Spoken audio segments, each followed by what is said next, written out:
Muito bem, nós estamos aqui para mais um programa nesse canal do YouTube, onde nós estamos estudando livro por livro, capítulo por capítulo, verso por verso do Novo Testamento.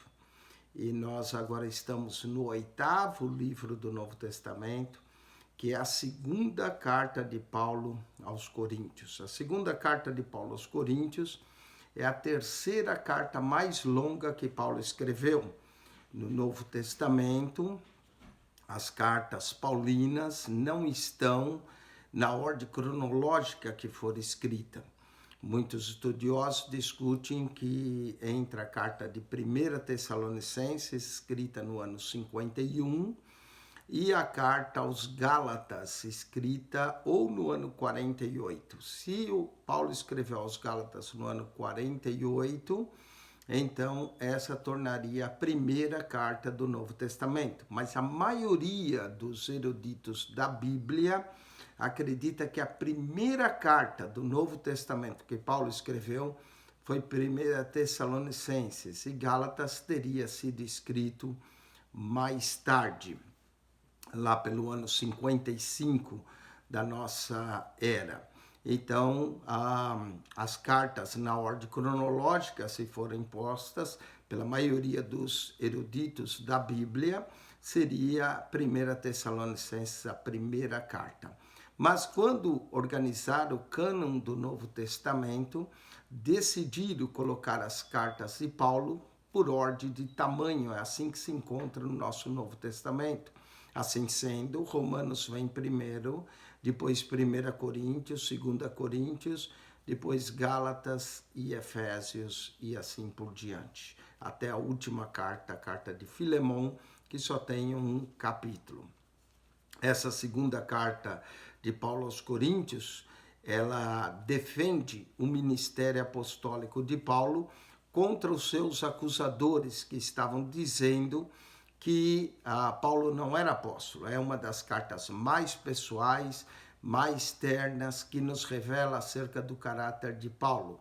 Cada carta revela alguma coisa. Romanos revela o evangelho da justiça que Paulo pregava, da justiça de Deus em Cristo Jesus. 1 Coríntios revela os problemas de uma igreja neotestamentária e a solução. Mas 2 Coríntios é uma carta pessoal, é a defesa do ministério apostólico de Paulo.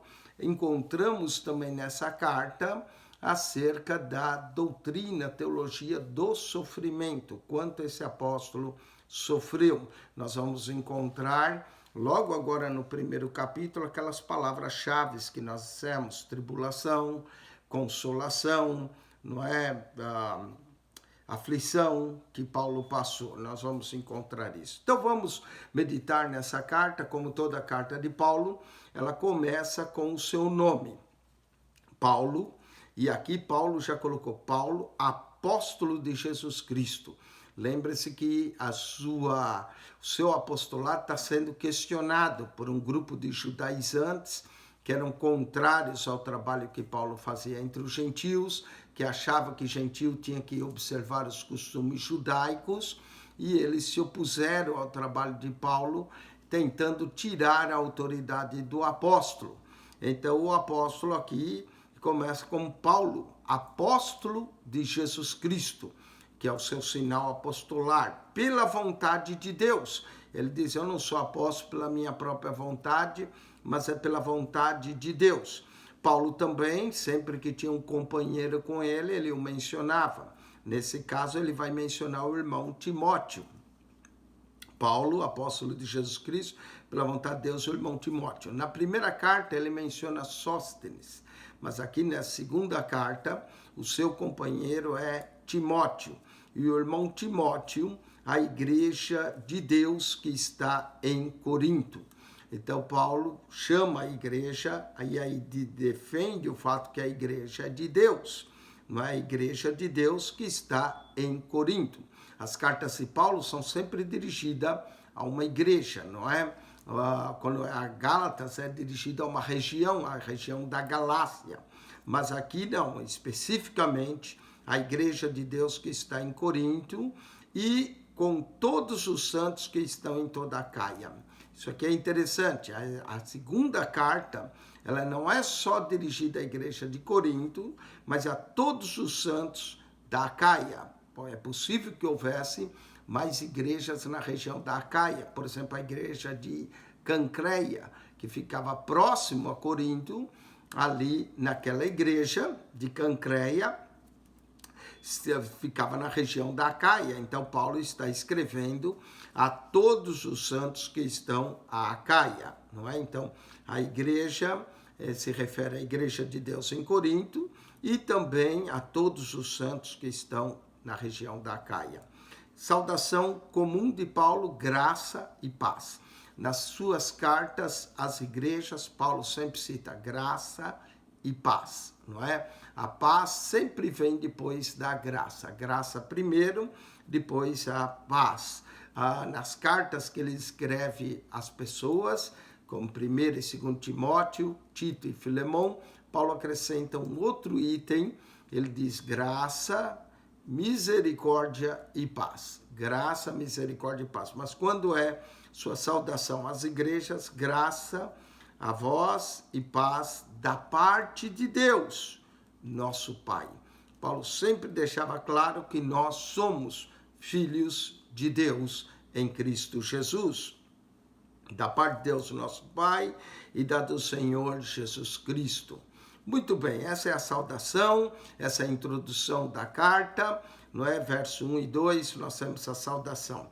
Depois, Paulo vai dizer a sua ação de graças, não é?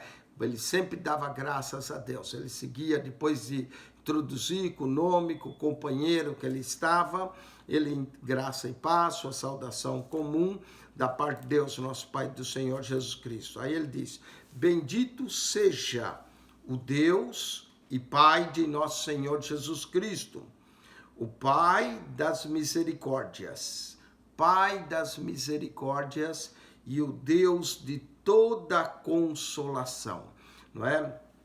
Aqui, Pai das misericórdias é o Deus que perdoou os nossos pecados, nos limpou, mostrou a sua misericórdia para conosco.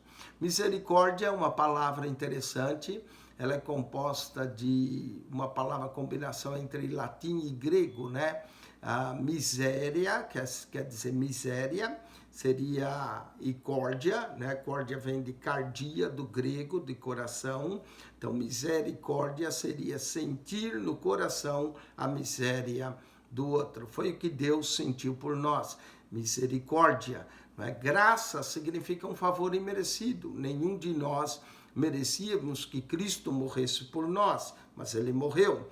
Misericórdia significa que Deus deixa de aplicar o castigo que nós merecíamos pela sua misericórdia. Ele sente a nossa miséria e tem misericórdia de nós. Então, graça é o favor imerecido, misericórdia, sentir a nossa miséria, deixar de aplicar o castigo que nós merecíamos por causa do nosso pecado. Na sua graça, Deus nos salva. Na sua misericórdia, Deus nos perdoa. Então, bendito seja o Deus e Pai de nosso Senhor, o Pai das misericórdias e o Deus de toda consolação. Consolação é a palavra-chave aqui em 1 Coríntios, em 2 Coríntios, capítulo 1, no primeiro capítulo da segunda carta de Paulo aos Coríntios, consolação é a palavra-chave. Veja quantas vezes ele vai repetir a palavra consolação aqui, não é? O Espírito Santo é o Consolador, é aquele que nos consola. Então aqui nós temos o Pai das misericórdias, o Senhor Jesus, e a consolação, o Deus de toda consolação, que nos dá o seu Consolador, que nos consola em toda a nossa tribulação. Veja que o cristão passa por tribulação, aflição. Jesus disse, no mundo tereis aflições, mas tem de bom ânimo, eu venci o mundo. Não é? O cristão passa por tribulação, mas em meio à tribulação do cristão, em meio às lutas, em meio às tempestades, às angústias, Deus nos consola. Então, que nos consola com toda a nossa tribulação, para que também possamos consolar os que estiverem em alguma tribulação. Paulo descobriu que o propósito da tribulação e do consolo de Deus em meio à nossa tribulação é para que a gente possa consolar alguém que está passando pela mesma tribulação. Imagine alguém que perde, por exemplo, um filho. Não é que é uma situação difícil, é uma tribulação, é um teste à nossa fé. Não é quando um filho morre antes de nós. Então alguém que perde um filho vai chorar, vai ser consolado de alguma forma por Deus. E aí depois uma outra pessoa perde também um filho, aquela pessoa pode sentir a dor e dizer, olha, eu entendo a tua dor, não é? Porque eu passei por isso. Agora o difícil é quando a gente nunca perdeu, o outro perde o filho, a gente diz, eu entendo a tua dor. Não entende, você nunca passou, não é? Quando você passa pela tribulação e que você vence, e que você de alguma forma encontra algum consolo em Deus, aí você pode consolar os outros. Então nos dá as nossas tribulações, o consolo que nós temos, nos ajuda a consolar os que estiverem em alguma tribulação, com a consolação que nós mesmos somos consolados de Deus. Olha a palavra consolo aqui, quantas vezes aparece, né? Verso 3, o Deus de toda consolação, que nos consola em toda tribulação, para que possamos consolar os que estiverem em alguma tribulação, com a consolação que nós mesmos somos consolados. 5 vezes entre o verso 3 e 5, Paulo menciona a palavra consolo, consolação, consolados, não é? É interessante notar esse jogo de palavras e essa palavra consolo, o quanto aparece, né? O consolo de Deus para nós em meio às tribulações. Jesus disse, bem-aventurados que choram, porque eles serão consolados. Então, em meio às lágrimas, em meio às aflições, em meio às tribulações, Deus sempre tem alguma forma de nos consolar. Verso 5, porque como as aflições de Cristo são abundantes em nós. As aflições de Cristo, que Paulo está se referindo, é as aflições por causa do Evangelho de Cristo, né? Como as aflições de Cristo são abundantes em nós, não é? Não era pouca aflição, era abundante, o que não faltava era abundância de aflição. Jesus disse, eu vim para que tenham vida e a tenham com abundância, mas aqui o que estava sendo abundante não era a vida em si, mas as aflições, né? Porque como as aflições de Cristo são abundantes em nós, assim também a nossa consolação sobeja por meio de Cristo. Interessante, junto com o mesmo tanto de aflição, vinha o mesmo tanto de consolação, né? Às vezes, junto com a mesma adversidade, vem ao mesmo tamanho da bênção. Então Paulo diz, as aflições de Cristo são abundantes em nós, assim também a nossa consolação sobeja por meio de Cristo. Cristo é quem nos consola através do seu Espírito Consolador, não é? Abundâncias de aflições. Algumas vezes nós vamos encontrar na Bíblia o termo abundância, mas no outro sentido. Por exemplo, nós vamos encontrar abundância de bênçãos. Isso é bom, não é? Todos nós queremos abundância de bênçãos. Aonde está a abundância de bênçãos? Em Romanos 5:5, né? O amor de Deus é derramado abundantemente em nosso coração. João 1:16, graça em graça, abundância de bênçãos, não é? Nós também vamos ter abundância de água viva.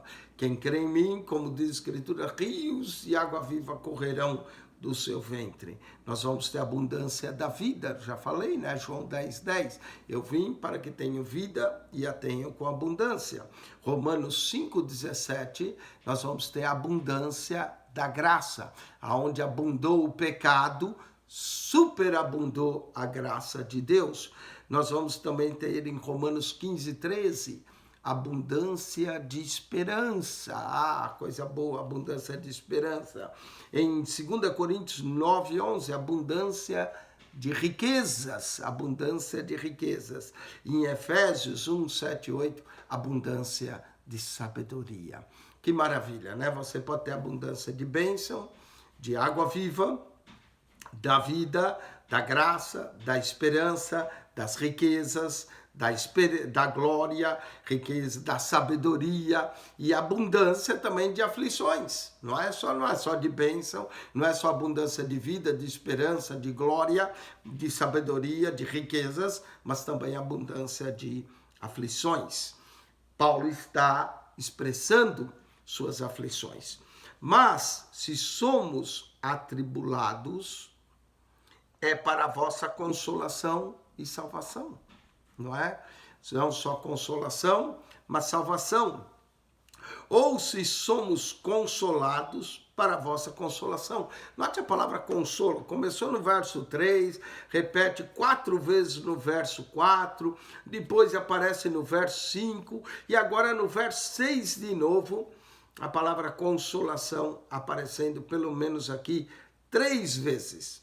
Uma vez no verso 3, 4 vezes no verso 4, uma vez no verso 5, 3 vezes no verso 6, não é? Então, só aqui, 1, 4, 3, 9 vezes a palavra consolação aparece entre o verso 3 e o verso de número 6. Mas se somos atribulados, é para a vossa consolação e salvação, ou se somos consolados, para a vossa consolação, a qual opera suportando com paciência as mesmas aflições que nós também padecemos. Então, era um consolo. Através da tribulação, das aflições, Paulo encontrou consolo em Cristo Jesus. Há momentos que são atribulações tão fortes que nós só vamos encontrar o consolo em Cristo Jesus. Verso 7. E a nossa esperança acerca de vós é firme. A nossa esperança acerca de vós é firme. Sabeis que como sois participantes das aflições, assim o sereis também da consolação. No verso 10, encontramos no verso 7, encontramos a 10ª vez a palavra consolo. Do verso 3 ao verso 7, 10 vezes Paulo menciona a palavra consolo, consolação, consolados, né? Assim também sereis na vossa consolação. Verso 8, Paulo vai dizer o que aconteceu com ele na Ásia. Ele não dá detalhes, o livro de Atos também não dá detalhes o que passou com Paulo na Ásia, mas ele passou por um triz da morte, não é? Por um triz ele passou da morte. Porque não queremos, irmãos, que ignoreis a tribulação que nos sobreveio na Ásia, especificamente em Éfeso. Ele já tinha mencionado na primeira carta que ele lutou com bestas, no capítulo 15, né? Ele menciona isso, lutou com bestas em Éfeso, né? Nos sobreveio na Ásia, pois que fomos sobremaneira agravados, mais do que podíamos suportar. Chegou a um ponto que Paulo achava que já não podia mais suportar tanto agravo, tanta coisa que ele passou em Éfeso. Apesar de nós não sabemos detalhe, não é? Mas quase que ele morre. Ele diz, de modo que até da vida desesperamos. Ou não tem coisa pior do que você chegar a um desespero tão grande da vida que pessoas nesse momento chegam até a tirar a própria vida. Não é o caso do apóstolo, porque ele estava seguro de quem ele cria.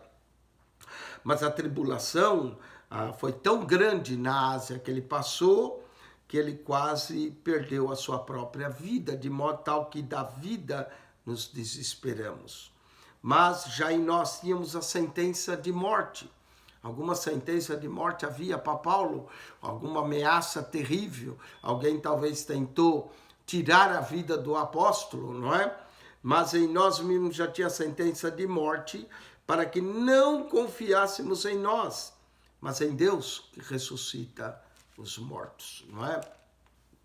Então, a nossa confiança nunca pode estar em nós mesmos. Eu posso, eu faço. Não, a nossa confiança tem que estar em Deus. A nossa vida está nas mãos de Deus. Paulo já tinha a sentença de morte, mas Deus lhe deu a vida, não é?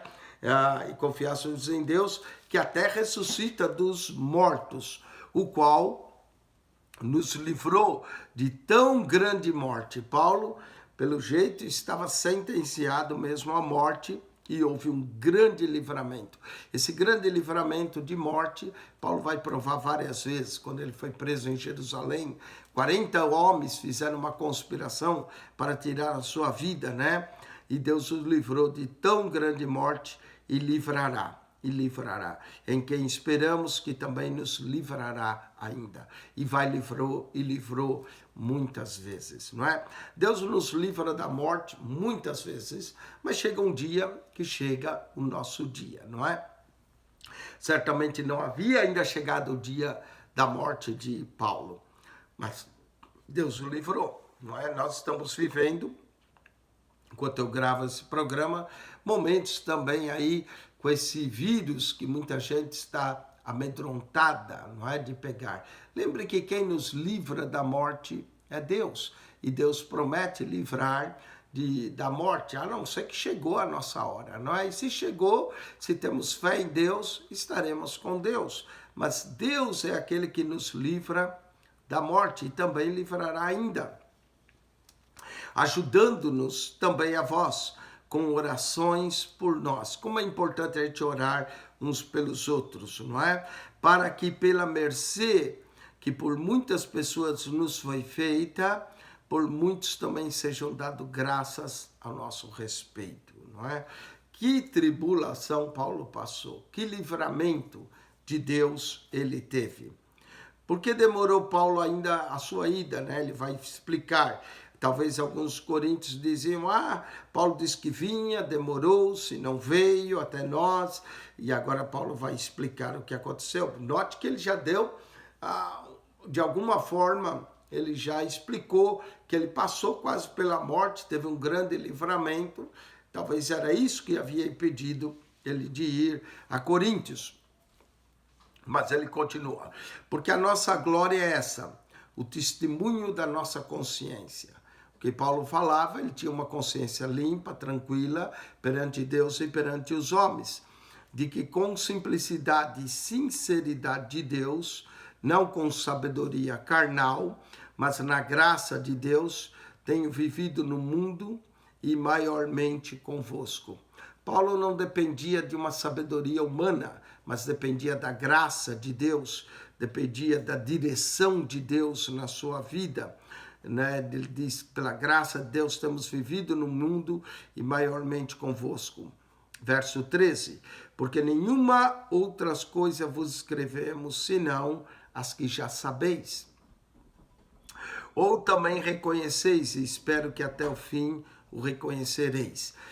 Quando Paulo diz, nenhuma outra coisa vos escrevemos, alguns intérpretes da Bíblia acreditam que os inimigos de Paulo forjaram uma carta como se fosse dele, para machucar mais os irmãos de Corinto, não é? Então, é possível que tivesse forjado, por isso ele diz, nenhuma outra coisa vos escrevemos, senão as que já sabeis, ou também reconheceis, e espero que até o fim reconhecereis, como também já em parte reconhecestes em nós, que somos a vossa glória, como também vós sereis a nossa no dia do Senhor Jesus. Paulo diz, olha, Coríntios, vocês são a nossa glória no Senhor Jesus. E nós somos a glória de vocês no Senhor Jesus, no dia do Senhor Jesus. O dia do Senhor, que Paulo menciona, é o dia da manifestação do Senhor Jesus Cristo, não é? Tem duas coisas que nós vamos encontrar na Bíblia. Uma, a vinda de Jesus, não é? E a outra, o dia da manifestação do Senhor. Muitas vezes, quando fala da vinda, pode estar se referindo ao arrebatamento, quando a igreja irá encontrar com o Senhor nos ares. Agora, o dia do Senhor, certamente é o dia da manifestação do Senhor Jesus Cristo para estabelecer o seu reino na terra. Verso 15, e com essa confiança quis primeiro ir ter convosco, para que tivesses uma segunda graça. Paulo está lembrando uma visita que ele teve com eles, mas ele diz, e por vos passar a Macedônia, e da Macedônia ir ter outra vez convosco, e ser guiado por vós a Judeia. Ele esperava que os crentes, quando ele fosse até lá, o já ajudasse aí a Judeia. Mas, olha só, e deliberando isso, usei porventura de leviandade. Será que eu estava pensando nisso? Esses eram os meus planos, mas claro, os planos foram alterados. Ou que delibero segundo a carne. Ou seja, Paulo está dizendo, olha, mesmo que eu deliberasse segundo a carne, lembra que eu sou dirigido por Deus, não é? Para que em mim haja em mim sim, sim e não, não.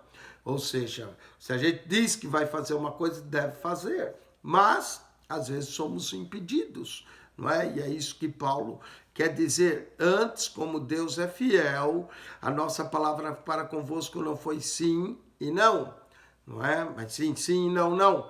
Porque o Filho de Deus, Jesus Cristo, que entre vós foi pregado por nós, isso é, por mim, e Silvano e Timóteo, não foi sim e não, mas nele houve sim.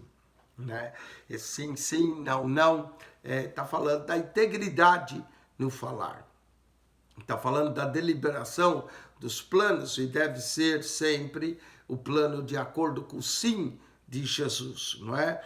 Porque todos quantas promessas há de Deus são nele sim. Que maravilha, não é? As promessas de Deus para nós são sempre sim. E por ele o amém, que quer dizer assim seja, para a glória de Deus por nós. Que maravilha. Paulo está mencionando o sim e o não aqui, mas as promessas de Deus para nós são sempre sim. E nós dizemos o amém para essas promessas, para a glória de Deus por nós. Mas o que nos confirma convosco em Cristo e que nos ungiu é Deus. Paulo aqui está mencionando a sua unção para apostolado, a unção que Deus deu. E qual é a unção de Deus na vida do crente? É o Espírito Santo. Olha só, o qual também nos selou e deu o penhor do Espírito em nossos corações. O Espírito de Deus atua em nós como um selo, como um penhor da nossa redenção, e aí está a unção. A unção do crente vem através do Espírito de Deus, que habita nele, habita na mente, habita no coração, como Paulo diz aqui. E quando nós vemos o Espírito Santo, nós vamos entender a personalidade do Espírito, né?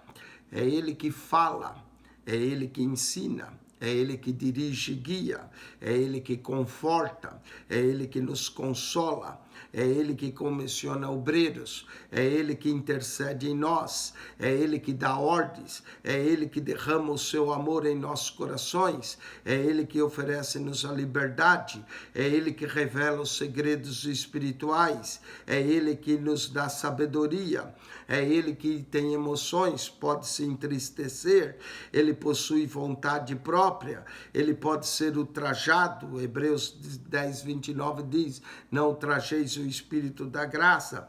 Ele pode ser obedecido, mas ele também pode ser resistido. É ele que sela, é ele que concede poder, é ele que concede consolo aos nossos corações. Tudo isso o Espírito de Deus faz. Invoco, porém, a Deus por testemunha sobre a minha alma, para vos poupar. Não tenho até agora ido a Corinto. Paulo vai explicar, mesmo que ele tinha deliberado ir, ele não tinha ido a Corinto ainda. Não que tenhamos domínio sobre a vossa fé, mas porque somos cooperadores do vosso gozo, porque pela fé estáis em pé. Muito bem, com isso termina o capítulo 1, né? Termina assim de uma forma meio brusca, na verdade vai continuar no capítulo 2 esse assunto, mas quando as pessoas fizeram a divisão de capítulos, fizeram de tal forma que às vezes nem sempre o assunto termina ali, né? Termina essa deliberação de Paulo em ter com os irmãos, ele vai continuar, né? Capítulo 2. Mas como nós estamos aqui dividindo esse estudo capítulo por capítulo, eu vou parar aqui mas lá no capítulo 2 continua esse assunto da deliberação de Paulo em ter com os coríntios. Então assista o próximo programa, capítulo de número 2, para continuarmos esse assunto de Paulo ir a Corinto e não pôde ir, foi impedido de alguma forma. Seu plano foi alterado. Muito bem, com isso terminamos. Espero que você tenha sido abençoado pelo estudo desse primeiro capítulo da segunda carta de Paulo aos Coríntios. Amém? Uma carta pessoal, cheia de amor. Esse capítulo 1 nós vimos a palavra consolo, quantas vezes aparece. Paulo foi atribulado, passou por aflições, teve à beira da morte, mas Deus o livrou, porque Deus é aquele que nos livra, Deus nos dá o seu Espírito, não é? O penhor do Espírito em nossos corações. Que a graça de Deus esteja com você, o amor de nosso Pai, Deus Pai, a graça de Jesus, o amor de Deus e a comunhão do Espírito Santo. Que Deus vos abençoe. Quem esteve convosco, mais uma vez, pastor Eugênio Piacentini. Divulgue o nosso canal, mande para os seus amigos o vídeo, que Deus vos abençoe. Amém.